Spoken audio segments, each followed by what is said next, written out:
fiainanay mangetaetanao ny foko sy ny saiko ianao le tompo azy tarainanay mila fitsony mazany fampitiavanao ny ilaiko mila ny fitiavanao io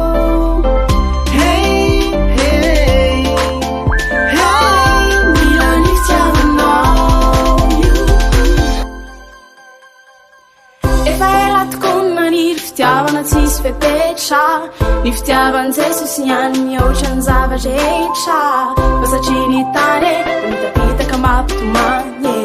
vaolan'izany jesosy reria inona mo ity fiainan'ity raha tsy eo ianao Jesosy Kristy foana sy mangaina izao tontolo izao raha ilaozanao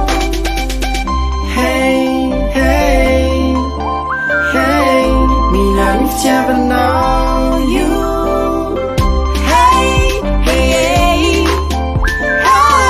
mila ny fitiavanao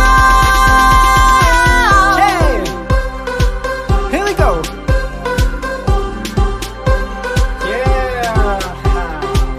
check yeah man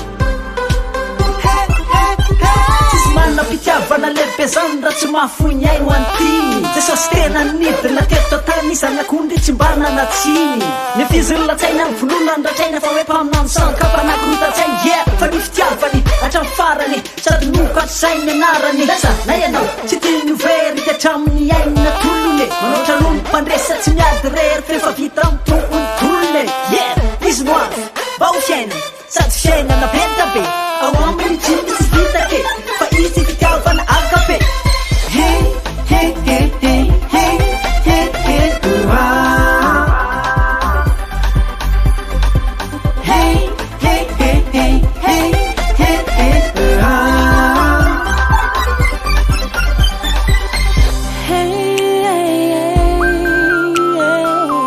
mila ny fitiavanao